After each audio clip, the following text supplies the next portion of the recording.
casi última señal de Jesucristo, para tratar de ilustrarnos o tener un punto de referencia a nosotros, de qué manera nuestra sociedad y el mundo en la que actualmente estamos viviendo se va a comparar con los días de Noé. No usó Cristo los días de David, ni los días de Abraham, ni otras generaciones que pudo Cristo haber usado. Cristo se concentra principalmente en que desde Adán a Noé pasaron 1500 años. Vamos a comenzar a entender y meternos en el trasfondo geográfico e histórico de lo que vamos a desarrollar.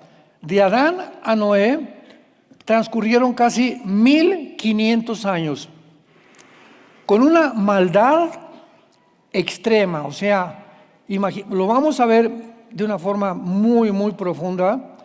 ¿Cómo es posible que Dios haya decidido borrar del mapa a la raza humana? Imaginemos nada más el grado de maldad extrema a la que Dios tuvo que intervenir, porque el mundo estaba completamente corrompido y tenía que iniciarse una nueva generación que fue formada con Noé, su esposa, sus 3 hijos y sus 3 nueras. Entonces, el término los días de Noé se refiere a esta época bíblica de tanta maldad. Sin embargo, la maldad de la gente en ese tiempo es solo una parte de la historia. Porque cuando interpretamos ya literalmente las palabras de Jesucristo, podíamos nosotros que realmente, ¿qué es lo que Cristo nos quería dar a entender? Vamos a ver los días de Noé, pero ¿qué hay ahorita en el siglo XXI que realmente se pueda comparar con los días de Noé? Porque siempre ha habido maldad, degeneramiento, degradamiento, etcétera, etcétera, pero había algo mucho más profundo que actualmente la raza humana, sin que se dé cuenta, ha entrado en esta área de maldad en el mundo científico y tecnológico. ¿Querría decir Jesús que la ciencia y la tecnología también estaban reflejando la generación de Noé? ¿Querría decir Jesús que también incluía la mezcla que hubo de ángeles caídos con mujeres humanas que produjeron una raza de gigantes de casi 4 o 5 metros de altura, con 12 dedos en las manos y 12 dedos en los pies? Vayamos ahora entonces a Génesis capítulo 6 e iniciemos nuestro estudio. Génesis capítulo 6. Y vamos a leer los primeros 4 versículos que dicen así: Aconteció que cuando comenzaron los hombres a multiplicarse sobre la faz de la tierra y les nacieron hijas, aquí me detengo. Los que traen papel y los que traigan son los discípulos realmente de Cristo, que apuntan, que traen su cuaderno, pongan en una columna hijas de Dios. Cuando comenzaron a multiplicarse y nacieron hijas nada más, que viendo los hijos de Dios, hagan otra columna que diga hijos de Dios. Entonces tenemos una columna que dice hijas y otra columna que dice hijos de Dios. Que viendo los hijos de Dios, que las hijas de los hombres, vean otra columna, hijas de los hombres, eran hermosas, tomaron para sí mujeres, escogiendo entre todas. Y dijo Jehová: no contenderá mi espíritu con el hombre para siempre, porque ciertamente él es carne, mas serán sus días 120 años. Había gigantes en la tierra en aquellos días. Y también después que se llegaron los hijos de Dios a las hijas de los hombres y les engendraron hijos, estos fueron los valientes que desde la antigüedad fueron varones de renombre. Vemos nosotros claramente aquí una grande diferencia entre los hijos de los hombres y los hijos de Dios. Muy bien, hay una distinción tremenda que nos revela las diferencias morales y espirituales que fueron el resultado de una raza de gigantes llamados los Nepilim. Esa palabra, si tienes tu Biblia, donde dice gigantes, ponle Nepilim, con PH, Nepilim. Se pronuncia Nefilim y significa caídos. En el hebreo viene la raíz hebrea napal, que significa caer. Entonces Nepilim significa los caídos. Se tradujo los gigantes, lo vamos a ver por qué. Entonces, este es el resultado de una raza de gigantes. Y veamos ahora algunos pasajes de la Biblia que nos mencionan a estos gigantes. Busquemos primero en Deuteronomio capítulo 2, versículo 10 y 11, estas palabras. Dice así: los emitas. Esta era una tribu de gigantes. Vamos a ver cuántas tribus en la tierra de Canaán eran de gigantes. De qué manera se propagó esta raza de gigantes por todos lados e inclusive llegaron a México. Llegaron a Egipto. Llegaron a Machu Picchu en Perú. Llegaron a Inglaterra. Y cuando veamos después todas estas construcciones de pirámides, que cómo es posible que hace 4,000, 5,000 años las pirámides de Machu Picchu tengan una relación con las pirámides de Giza de Egipto, con la sabiduría que tenían los mayas en México, que hicieron el calendario de 365 días sin telescopio, sin computadora, sin ningún artefacto de la tecnología moderna. Las piedras de Stonehenge en Inglaterra. ¿Cómo es posible que se hayan puesto de acuerdo en aquel tiempo razas o civilizaciones? No había ni siquiera internet, no había teléfono, no había nada. Pero sin embargo, todas las construcciones coinciden en tener piedras de más de 10 toneladas cortadas con una sierra moderna de esmeril de punta de diamante no corta igual las piedras que como las cortaron hace 4,000 años, donde actualmente Discovery Channel, National Geographic y todas estas organizaciones de arqueólogos y paleontólogos que han ido a buscar el resultado de quién hizo esto. Bueno, yo vi toda la serie de Discovery Channel que se llamó, ¿verdad?, Los Extraterrestres, y fue a la conclusión que llegó el arqueólogo más grande del mundo, que se llama Graham Hancock. Si lo quieres apuntar, te recomiendo, métete al YouTube. Graham con H intermedia, Hancock, H-A-N-K-O-K, Hancock, así como suena. Es un viejito ya como de 90 años y está considerado el más grande arqueólogo del siglo XX. Y este arqueólogo llegó a esta conclusión, escúchenme. Hay como 10 videos de él, examina las pirámides de Egipto, fue a México, he recorrido el mundo, subterráneos, ahí enfrente de la isla de Malta, enfrente de Grecia, recorrió el mundo entero buscando la razón de quién pudo haber creado, construido, sin tecnología, todo esto que existe, que es la huella de que el mundo estuvo bajo una civilización anterior a la nuestra. Y entonces ellos, los arqueólogos y los paleontólogos, llegan a la conclusión, él finalmente dice, es que esto es obra de extraterrestres.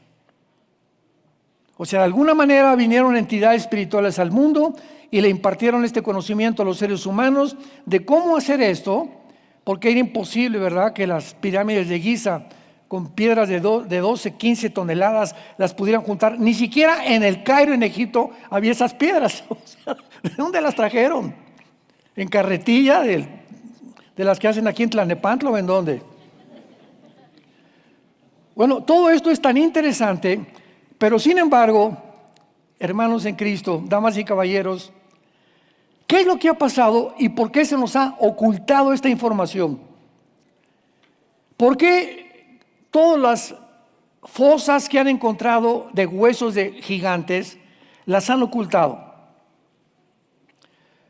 ¿Por qué nos han querido inventar? Y esto comenzó desde el siglo XX, cuando comenzaron a promover la famosa teoría del hombre de Pekín, el hombre de Cromañón, el hombre de Neandertal.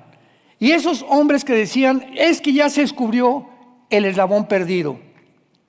Porque a partir de 1900, del siglo XX, 1900 en adelante, Carlos Darwin, tu padrino,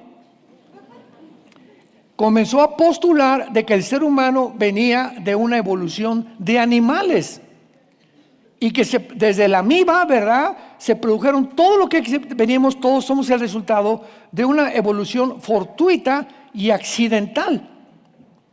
Entonces entró a las universidades, en todas las universidades del mundo, Columbia, Harvard, Princeton, Yale, Oxford, la que me quieras mencionar, aquí en México y en todos lados, todos comenzaron a enseñar en la secundaria, en la preparatoria y en la universidad ya, comenzaron a enseñar la teoría de la evolución.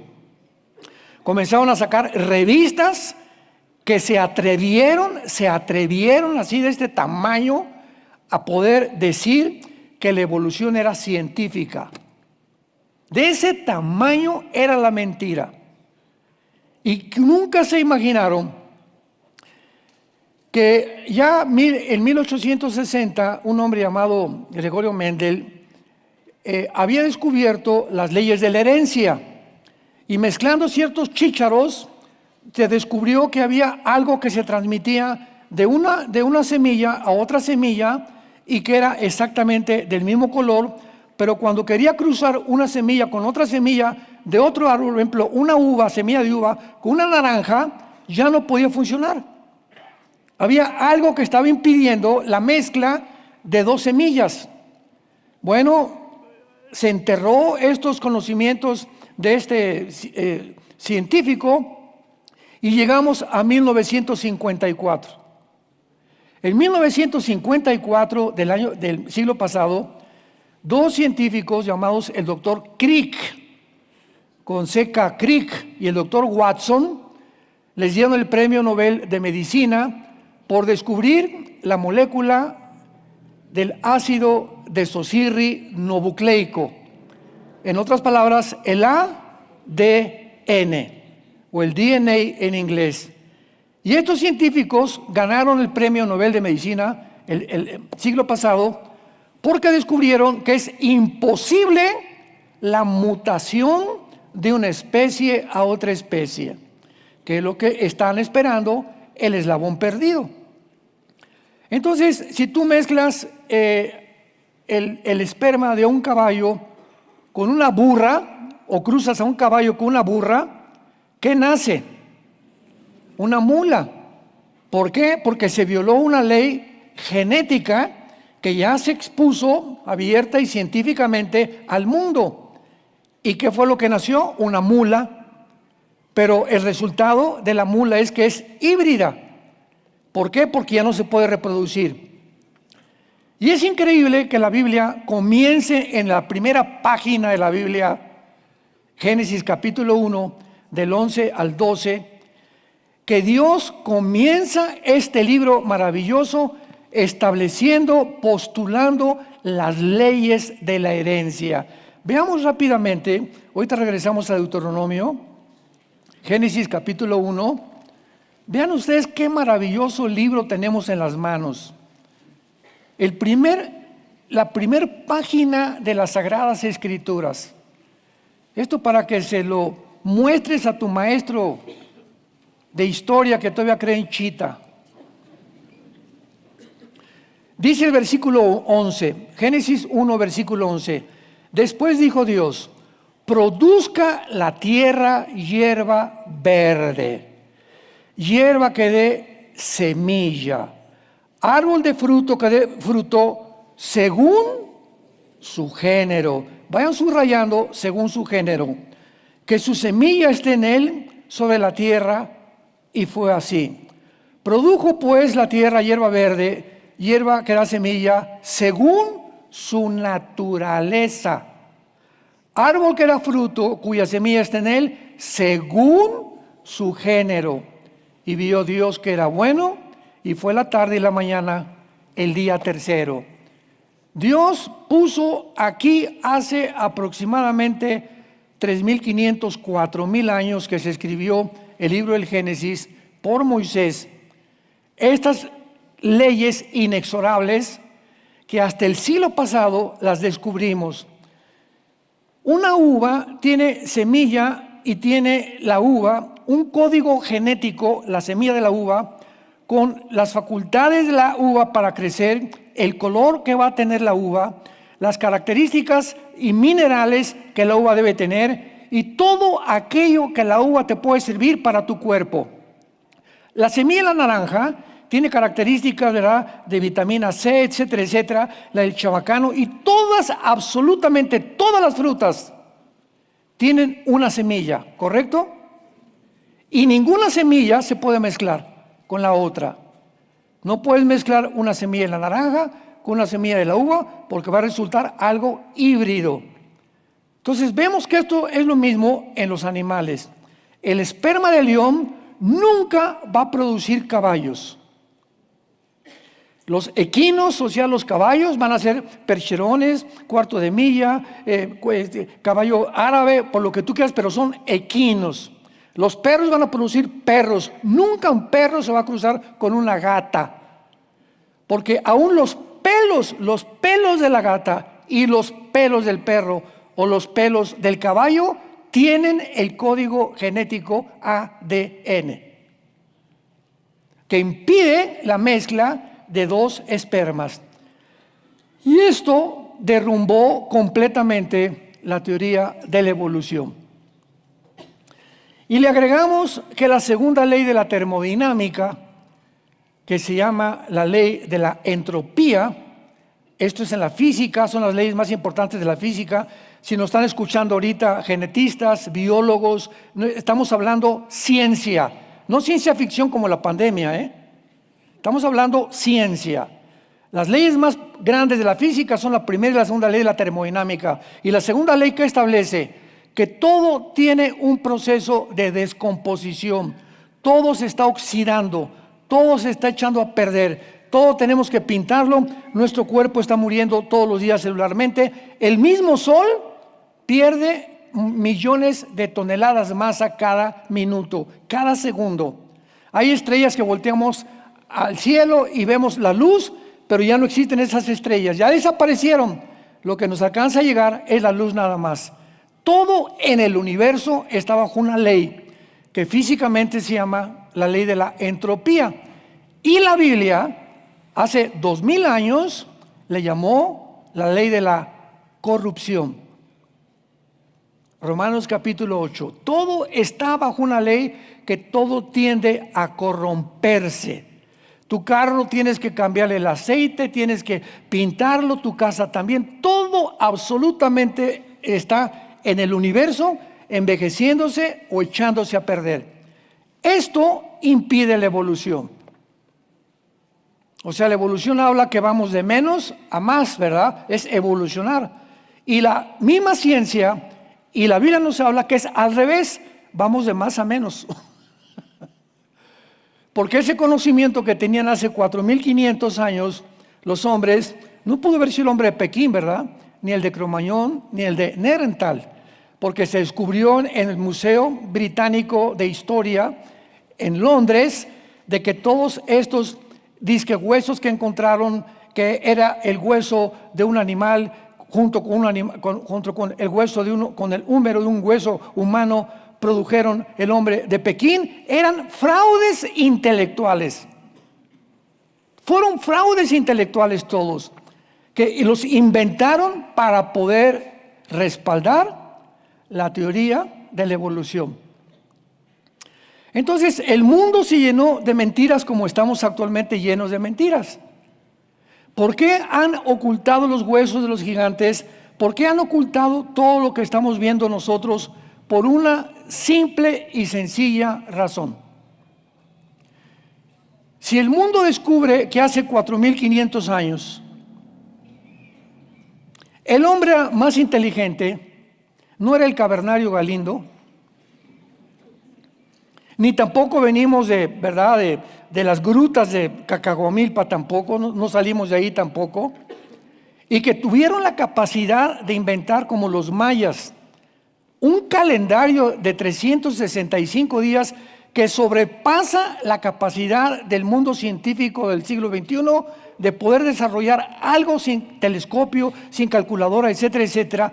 Es porque estos hombres, hace 4.500 años, eran mucho más inteligentes que nosotros, tenían mejor tecnología que nosotros. Ahí están las pirámides de ejemplo. Tenían una capacidad del universo, porque todas las pirámides están orientadas hacia los puntos cardinales. Todas las pirámides del mundo están orientadas exactamente a los puntos cardinales del mundo, al norte, sur, este y oriente.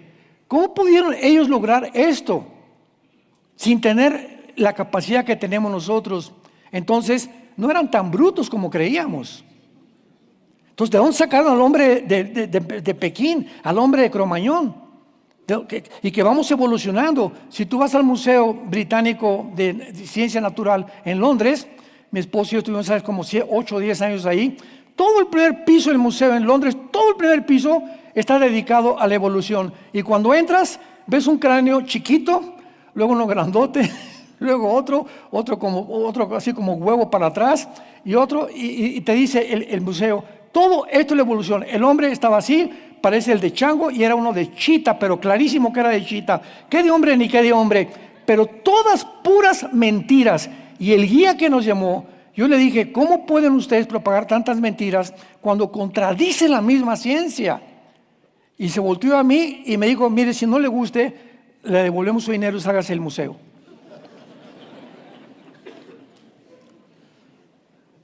Es increíble.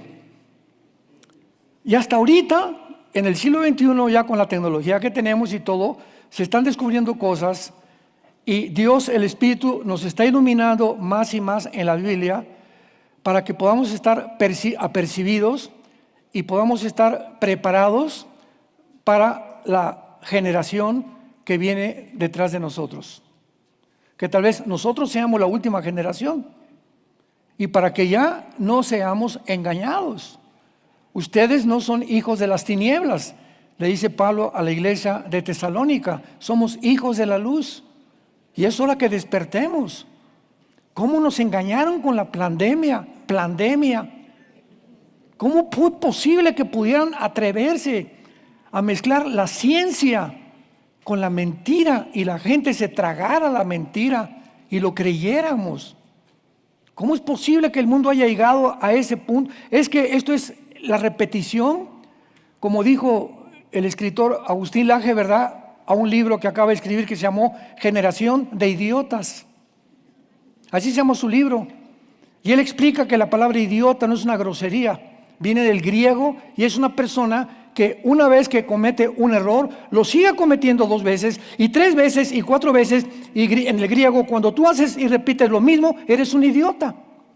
Aquí tiene otra característica, ¿verdad? En el lenguaje castellano, como nos expresamos. Pero así le puso su libro, Generación de Idiotas. O sea, generación tras generación, los mismos errores repetimos. Vean el comunismo, se demuestra que en el siglo XX fracasó el comunismo, fracasó el socialismo, y vuelven a desenterrarlo otra vez. La generación de idiotas lo vuelve a enterrar, y otra vez lo mismo, y otra vez lo mismo, porque así es el ser humano. El ser humano vive engañado. Vivimos engañados. Y la historia nos enseña que no aprendemos de la historia. El hombre que no aprende la historia está condenado a repetir la historia. Vayamos entonces y continuemos en Deuteronomio. Les dije que van a aprender cosas muy, muy, muy interesantes y que no se enseñan ya. Gracias a Dios que tenemos la Biblia. Deuteronomio 2, versículos 10 y 11. Los emitas. La palabra emita es en el hebreo terribles. Para que los que trajeron su Biblia, ahí le apunten terribles arriba. Los emitas habitaron en ella antes pueblo grande y numeroso y alto como los hijos de Anac. Por gigantes eran ellos tenidos como los hijos de Anac, y los moabitas los llaman emitas. Veamos el versículo 20 y 21 del mismo capítulo. Por tierra de gigantes fue también ella tenida. Habitaron en ella gigantes en otro tiempo, a los cuales los amonitas llamaban sonsomeos. La palabra sonsomeo significa poderosos. Pueblo grande y numeroso y alto como los hijos de Anac, a los cuales Jehová destruyó delante de los amonitas. Estos sucedieron a aquellos y habitaron en su lugar. Vayamos ahora al capítulo 3 de Deuteronomio, versículo 11. Porque únicamente Og, recuerden, durante toda esta serie, este personaje llamado Og, rey de Basán, es el mero personaje protagonista de la raza de los gigantes y es de los últimos que sobrevivió. Y es interesante, ahora sí pongan mucha atención, que se le llama rey de Basán. Se me lo voy a poner aquí un mapa, pero Basán, para más o menos los que tengamos una idea geográfica, está Siria, está arriba, los voy a orientar mejor, está Israel, Jerusalén, y nos vamos hacia el norte de Israel, está Galilea, ¿verdad? El norte de Israel. Y Galilea es la frontera arriba de Israel con Siria, es la parte norte de Israel. Y exactamente arriba de Siria, o sea, casi cerquita de Israel, está la tierra que se llama de Basán, donde dice el libro de Enoc, que descendieron 200 ángeles y que ahí fue donde planearon ellos el asalto de Génesis capítulo 6. Ahora bien, el libro de Enoc no está en la Biblia, pero sí encontramos a Enoc, y Judas menciona a Enoc antes del Apocalipsis. Y si tú lees el libro de Enoc, no se incluyó en la Biblia porque fue descubierto 300, 400 años después de que se hizo el canon, pero el 90% del libro de Enoc coincide con toda la angeliología. O sea, todo lo que la Biblia dice de los ángeles coincide con el libro de Enoc, pero con mucha más información. Bueno, esto es lo que se llama Basán.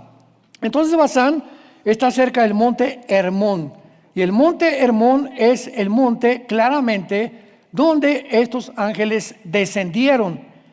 Y ahí fue precisamente cerca del monte Hermón cuando Jesucristo le dijo a Pedro: ¿quién dicen los hombres que yo soy? Unos dicen que eres profeta, otros dicen que eres Elías, otros dicen. Y le dijo Jesús a Pedro: ¿y tú quién dices que yo soy? Y Pedro contestó: tú eres el Hijo de Dios, el Hijo del Dios viviente. Y Jesús le contesta: bienaventurado seas, Pedro, porque las palabras que están saliendo de tu boca no salieron de ti. El Espíritu Santo te ha iluminado y les ha mostrado a ustedes quién soy yo verdaderamente. Entonces, qué interesante que Jesús, en el monte donde los ángeles iban a iniciar un ataque contra el pueblo de Dios Israel, Jesucristo ahí los desafía y les dice: díganle a los ángeles, en otras palabras, quién soy yo. Tú eres el Cristo, el Hijo del Dios viviente. Ahí desafió Cristo a los potestades y a las tinieblas. Ven, cuando profundizamos en la Biblia encontramos cosas muy, pero muy interesantes. Vayamos ahora al libro de los Números, capítulo 13. Números, capítulo 13. Y veamos lo que la Biblia dice en el versículo 33. En este capítulo de Números 13 encontramos a los espías que Moisés mandó a Canaán. ¿Se acuerdan? Aquí el pueblo de Israel todavía no entraba a la tierra de Canaán. Entonces mandaron espías para ver qué tipo de personajes eran sus enemigos, qué información podían tener para poder abordar la conquista de la tierra de Canaán. Entonces, la mayor parte de los espías que mandó Moisés ¿Qué sorpresa se llevaron cuando se asoman a Canaán y estaba llena de gigantes? Y les da un susto tan grande a los espías de Moisés que sigamos leyéndolo. Versículo 31. Mas los varones que subieron con él dijeron: no podremos subir contra aquel pueblo, es más fuerte que nosotros. Y hablaron mal entre los hijos de Israel de la tierra que habían reconocido, diciendo: la tierra por donde pasamos para reconocerla es tierra que traga a sus moradores, y todo el pueblo que vimos en medio de ella son hombres de grande estatura. También vimos allí a los Nefilim, a los gigantes, hijos de Anac, raza de los gigantes. Y éramos nosotros, a nuestro parecer, como langostas, y así les parecíamos a ellos. Vemos nosotros que entonces el pueblo de Dios, ¿a dónde iba dirigido? A una tierra que se llamaba la tierra de Canaán, o la tierra prometida. ¿Quiénes eran estos Nefilim? ¿O qué propósito, uno de los tantos propósitos que tuvo Satanás de mezclar la genética humana con entidades espirituales y producir esta raza de gigantes? Impedir que el pueblo de Israel entrara a Canaán. Los más grandes enemigos de Israel para entrar a Canaán eran los gigantes. Los vieron, no vamos a poder pelear contra ellos. Vamos a ver más tarde la historia famosa de David y Goliat, que peleó con uno de estos Nefilim y lo venció. Entonces vayamos ahora a Primera de Crónicas, capítulo 20. Los estoy llevando, hermanos, a los principales pasajes de la Biblia que mencionan a los gigantes, para que tengamos primero una visión general de que estos gigantes eran algo real. Primera de Crónicas 20, versículo 4 al 8. Después de esto aconteció que se levantó guerra en Geser contra los filisteos, y Sibacai Husatita mató a Sipaí, de los descendientes de los gigantes, y fueron humillados. Volvió a levantarse guerra contra los filisteos, y el Hananán, hijo de Jair, mató a Lamí, hermano de Goliat, el que vamos a ver más tarde que mató a David, que David lo mató, era hermano de Goliat, Geteo. Geteo viene de Gaza, de la tierra de los gigantes, o lo que es actualmente Gaza, la tierra de Hamás. ¿Habrá alguna conexión? Nos estamos acercando muy rápidamente a misterios no hay coincidencias en la Biblia. ¿Saben cuál es uno de los secretos de la Biblia? Encontrar las conexiones. O sea, tú encuentras la guerra de Gog y Magog. No podemos interpretar la guerra de Gog y Magog, si es o no la tercera guerra mundial, si no tenemos a Zacarías, a Joel y Apocalipsis. Entonces, las conexiones, tenemos que buscar pasajes que hablen de lo mismo para poner las piezas del rompecabezas y tener ya el plano más claro y poder ya hablar de una doctrina mucho más clara también. Por eso la Biblia no se puede sacar un versículo y hacer una doctrina sacándolo de su contexto, porque hacer un pretexto de un texto, ¿verdad?, es completamente salirte de la verdad de la palabra de Dios. Pero cuando comenzamos a conectar y aprendemos a conectar y a buscar, por eso es tan importante la concordancia. Todos los estudiantes de la Biblia tienen que tener una concordancia y un diccionario bíblico. Y cuando tienes, por ejemplo, la palabra Basán, a ver dónde está Basán, pues te metes a la geografía, está arriba de Galilea, está arriba de Siria, y el diccionario, ¿qué significa la palabra Basán? Y vas a encontrar una información tan preciosa y tan clara que te va a edificar y vas a aprender realmente la palabra de Dios. Por eso Jesucristo dijo: escudriñad las escrituras, ¿se acuerdan? Capítulo 6 de Juan. Y la palabra escudriñar significa hacer pozos. O sea, yo no vengo a la tierra y le hago así a la tierra y ya. No, si quiero sacar el agua y el petróleo, voy a hacerle y hacerle y hacerle, porque el agua y el petróleo está bien hondo. Entonces no vengas a la Biblia y le hagas. No, ya tuve mi visión. Jesús mío, mi amparo y mi fortaleza. Cuídame y dale este pan a los que no lo tienen. En nombre de Jesús, amén. Ese es el devocional de los cristianos. Y lees el devocional, ya le digo, Jesucito mío, mil su compañía, no me desampares ni de noche ni de día. Amén. O sea, nunca vas a llegar a un lado así. Tienes que escudriñar, o sea, hay que buscarle y rascarle. Tenemos que tener la mente de un estudiante y no te imaginas cómo te va a bendecir Dios. Sigamos leyendo. Dice aquí entonces en 2 de Crónicas, perdón, 1 de Crónicas, este pasaje tan precioso. Dice el versículo 6, y volvió a haber guerra en Gat, donde había un hombre de grande estatura, el cual tenía 6 dedos en pies y manos, 24 por todos, y era descendiente de los gigantes. Este hombre injurió a Israel, pero lo mató Jonatán, hijo de Simea, hermano de David. Estos eran descendientes de los gigantes en Gat, los cuales cayeron por mano de David y de sus siervos. Vamos a ver al final de este estudio que el que acaba con los gigantes fue el rey David. Y vamos a ver que esta raza de gigantes vivió en este planeta más de 1000 años.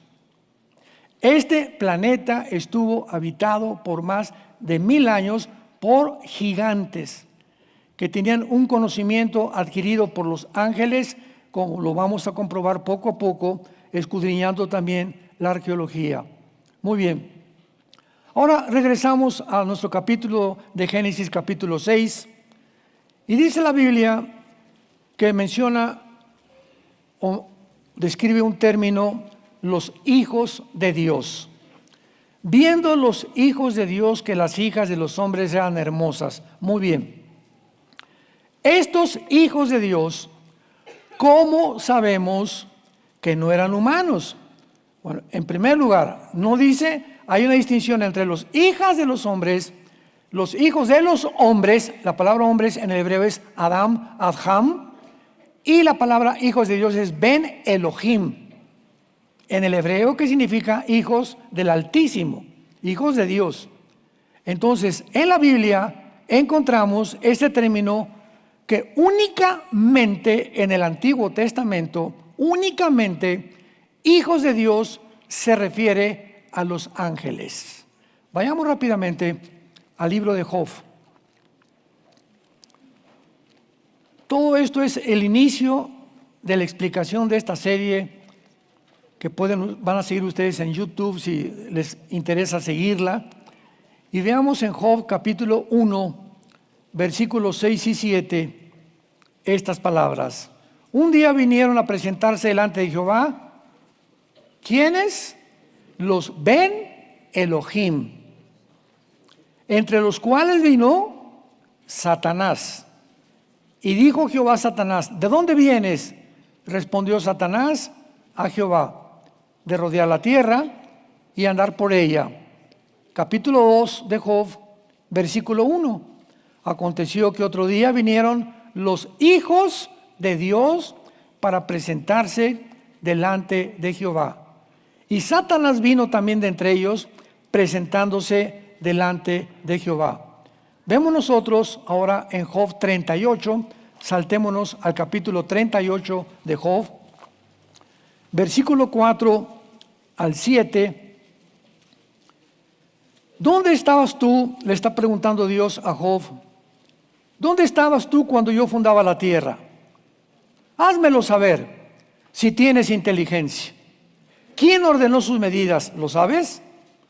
¿Quién extendió sobre ella cordel? ¿Sobre qué están fundadas sus bases? ¿O quién puso su piedra angular? Cuando alababan todas las estrellas del alba y se regocijaban todos los hijos de Dios. ¿Qué nos menciona este pasaje?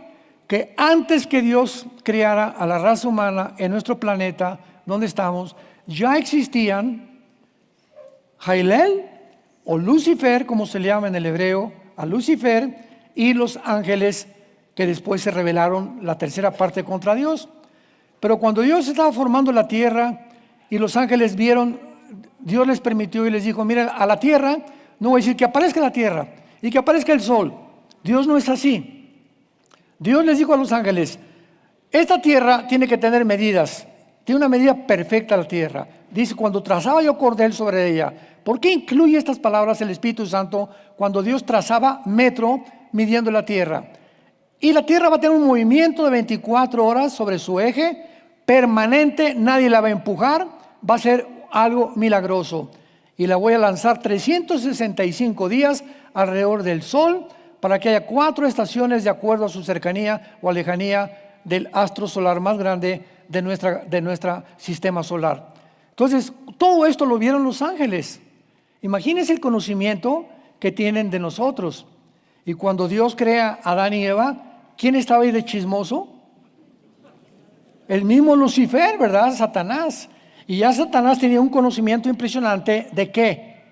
De la genética, de cómo iba Dios a formar al ser humano, de cómo había un ADN dentro del ser humano. Y lo primero que quiso Satanás fue tratar de impedir, como lo vamos a ver, que naciera el Mesías, alterando la genética humana. Y todo comienza a cobrar sentido y podemos entender claramente la palabra de Dios por qué pasa lo que pasa. Ahora vayamos a Génesis capítulo 3. Estamos ida y vuelta, ¿verdad? Génesis capítulo 3, versículo 15. Y vamos a ver uno de los versículos más misteriosos, más controversiales de toda la Biblia, y que a la luz de los descubrimientos de la genética actual comienzan a cobrar sentido. Génesis 3, versículo 15. Y pondré enemistad entre ti y la mujer, entre tu simiente y la simiente suya. Esta te herirá en la cabeza y tú le herirás en el calcañar. Esta es la primera promesa en la Biblia, de la venida del Mesías. Pero esta promesa está involucrada con la genética, con la biología, con la geografía y con la mayor parte, ¿verdad?, de muchas disciplinas académicas que ahora en el siglo XXI cobra sentido para nosotros.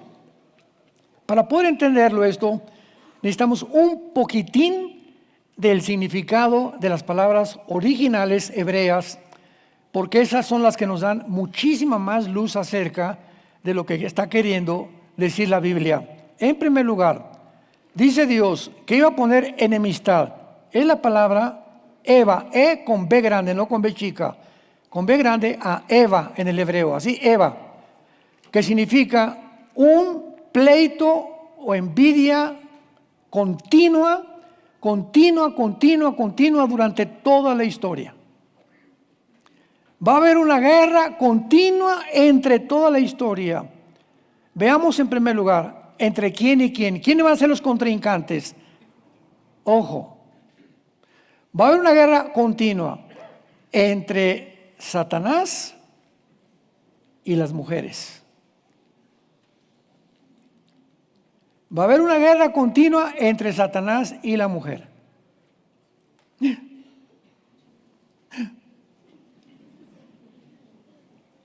Y esta guerra continua, ¿a quién creen ustedes que va a usar Satanás? ¿Por qué? O sea, comienza todo a cobrar sentido. ¿Por qué ha sido la mujer el objeto a través de la mayor parte de la historia de tómala, déjala? Los griegos decían, las mujeres solamente sirven para la cama y para la cocina. Y así un desprecio a las mujeres, el machismo que hay en México, en la mayor parte del mundo, que ya el hombre se empodera, etcétera, etcétera. Y viene la Biblia con esta información para romper ese patrón con el cual nacimos, ¿verdad?, de maldición, y porque el instrumento que el diablo iba a utilizar para las mujeres sería a nosotros los hombres. Los hombres serían el instrumento de Satanás para lastimar a las mujeres. De ahí entendemos por qué los hombres han abusado de las mujeres a través de toda la historia. Y por qué cuando nos convertimos, venimos a la Biblia, Efesios 5:25, maridos, amen a vuestras mujeres como yo los amé desde la cruz. Me convierto a Cristo y todo lo que mi papá me dijo, no, que las mujeres y con la cuarta del caballo hay que darles por detrás también, y que si no se suben al caballo esto y el otro, y machos y esto y por aquí y por allá, y entra Jesucristo en nuestras vidas y nos comienza a sacar ese programa de hace siglos que el diablo nos metió a través de las generaciones anteriores, y ahora el hombre cristiano es el hombre que comienza a ver a la mujer como algo y compañera de su gracia y la trata con sabiduría para que sus oraciones no tengan estorbo. Lo primero que cambia Dios a un varón es su perspectiva de ver a su esposa con ojos de amor, de compasión, de misericordia, de tratarla, ¿verdad?, con cariño, de empatía hacia su mujer. Es nuestra amante, nuestra esposa, la madre de nuestros hijos. Es algo muy sagrado en el matrimonio, y por eso el matrimonio es la institución más santa que existe, porque del matrimonio viene nuestra semilla, que son nuestros hijos. Entonces esta guerra ha continuado. Viene Jesucristo hace 2000 años, nos deja la Biblia y comenzamos nosotros a cambiar. ¿A qué vino Jesús? A cambiar nuestra manera de pensar. Si tú te llamas cristiano o varón y tú sigues tratando a tu mujer o a las mujeres, o no puedes ver una mujer más que desnudarla de la cabeza a los pies, no las puedes ver con pureza ni con transparencia, tu vida cristiana es un mito. No creo yo que seas cristiano, porque Jesús no viene solamente a darnos información, viene a cambiar esto. No esto, viene a cambiar esto, el corazón. Y mi corazón tiene que ser de amor, de respeto a las mujeres. Y cuando yo hago esto, y Dios ve que estoy haciéndolo porque lo obedezco y creo que es la verdad, ¿qué pasa? El Salmo 138, bienaventurado el varón que teme a Jehová. Su esposa será como la vid, como plantas alrededor de su casa, sus hijos como plantas de olivo alrededor de su mesa. Estas bendiciones son las que tiene el hombre que teme a Jehová.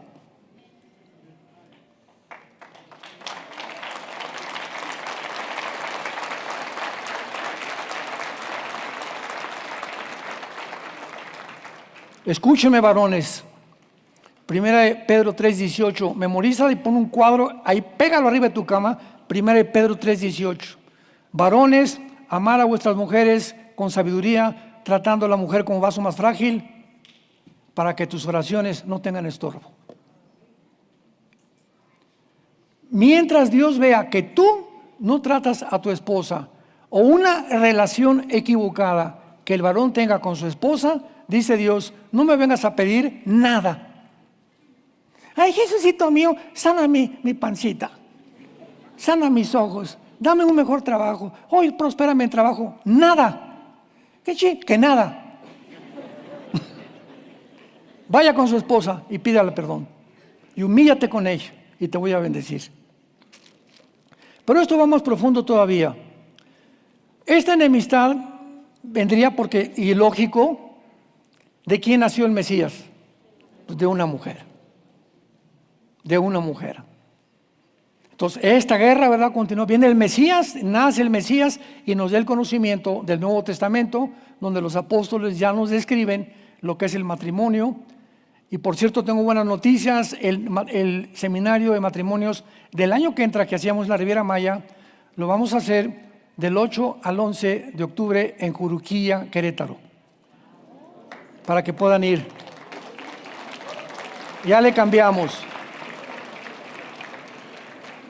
Un hotel hermosísimo y baratísimo que encontramos. Así que va a ser de mucha bendición, del 8 al 11 de octubre del año que entra, si Dios quiere. Este versículo 15, la otra palabra que es clave es la palabra simiente. La palabra simiente en el hebreo es la palabra cera, apúntalo con Z de cebra, cera, C-E-R-A en el hebreo, Sera, que significa esperma. Se ha traducido linaje también y se ha traducido descendencia. Entonces ahora sabemos claramente, ¿verdad? Ya con la genética moderna, cuando mi papá se juntó con mi mamá, mi papá, todos los varones tenemos los cromosomas XY, que las mujeres no tienen. Ya genéticamente, desde el punto de vista, somos completamente diferentes. La mujer tiene los cromosomas XX. Entonces se junta mi papá con mi mamá y los 23 cromosomas de mi papá, ¿verdad? Entra un esperma XY a mezclarse con 2X y forman un cigote. Fertilizan el óvulo de la mujer y viene ahí en el cigote, en el momento en el que se juntan el esperma de mi papá y el óvulo de mi mamá, en ese mismo momento somos seres humanos bíblicamente. No a los 5 días ni a los 10 días, en el momento de la fertilización ya está todo el material genético de mi papá y de mi mamá en la persona que yo iba a ser y que tú ibas a ser. Ahí ya somos seres humanos. Entonces, este esperma, ¿verdad?, que el hombre produce es el que fertiliza el óvulo de la mujer. Y cuando dice aquí la Biblia que va a haber una enemistad entre tu simiente, entre tu esperma y la simiente suya, esta te tirará en la cabeza y te irás en el calcañar. Aquí está diciendo Dios de la simiente de la mujer a través de Eva, a través de toda la Biblia va a venir Abraham, Isaac, Jacob, Judá, la tribu de Judá, David, Salomón, y viene una línea genética física a través de, hasta que llega a María, la madre de Jesús, y María descendía físicamente y genéticamente del rey David, que en 2 Samuel 17 se le confirma esta profecía a David. Pero además de la herencia genética, tenía que haber la herencia espiritual. ¿Cuál es el conflicto aquí y lo misterioso? ¿El diablo tiene esperma? ¿Leí bien? De tu semilla, mujer, viene el Mesías. Pero el diablo, también tiene una semilla. Y de esa semilla, ¿verdad?, vendrá, ¿quién? El anticristo, que será la obra maestra final de Satanás, a quien finalmente Jesucristo, segunda de Tesalonicenses 2, del 5 al 8, lo matará con el resplandor de su venida. Ahora, qué interesante esto. Vamos a seguir rápidamente esto. Vamos a profundizar más después, se nos acabó el tiempo. Cuando Jesucristo se enfrenta a los fariseos, Juan 8:44, llegan los fariseos a denunciarlo, a atacarlo a Jesucristo, y les dice Jesucristo: ustedes, escuchen lo que les dice, ustedes son hijos de vuestro padre el diablo, y los deseos, o sea, estos deseos satánicos de matar, de robar, de envidia, de poder, de egoísmo, no vienen de Dios, vienen del enemigo. Ustedes son descendientes de él, porque él ha sido homicida desde el principio. O sea, que Caín, estaba diciendo Jesús, estaba poseído ya por el diablo. Él ha sido homicida desde el principio. ¿Quién fue el primer criminal? Caín. Y los deseos de vuestro padre queréis hacer. Luego vamos a 1 de Juan, capítulo 3, el apóstol Juan dice: porque Caín era del maligno. En el original griego dice que Caín pertenecía al maligno. Número 4, en la genealogía de Lucas y de Mateo no aparece Caín. ¿Cómo? Si era el primogénito. Y el primogénito es el primero que tiene que aparecer. Pues no aparece en la genealogía de Lucas ni de Mateo. Y estos puntos son conexiones, dots le llamamos, ¿verdad? Que estamos uniendo y tenemos ya un panorama mucho más claro para poder comenzar a entender cómo estuvo la mezcla de los ángeles caídos con las mujeres. Pero sin toda esta información no podríamos llegar a ninguna conclusión. Esperemos la segunda conferencia. Que Dios los bendiga y le damos gracias a Dios por su palabra, por mantenernos firmes en la esperanza a la que Él nos ha llamado desde el principio y por saber que podemos exclamar con el corazón en esta tarde: oh profundidad de los conocimientos y de la sabiduría de Dios. Cuán inescrutables son tus juicios y grandísimas tus veredas y la forma de pensar. Oh Dios, danos un espíritu, Señor, de conocimiento en tu palabra. Danos un espíritu de revelación en tu conocimiento, Señor, con sabiduría e inteligencia espiritual, para que podamos exhortar, confortar, edificar a tu pueblo con la palabra de verdad. Y en esta mañana, entrégale tu vida a Jesucristo si tú todavía no la tienes. La Biblia te va a ser abierta, como nos ha sido abierta a los que comenzamos a comprender la profundidad de ella, y nos alegra el corazón de saber que es como una lámpara a nuestros pies, como una lumbrera en nuestro camino, que nos guiará por tierra firme y hacia la meta segura,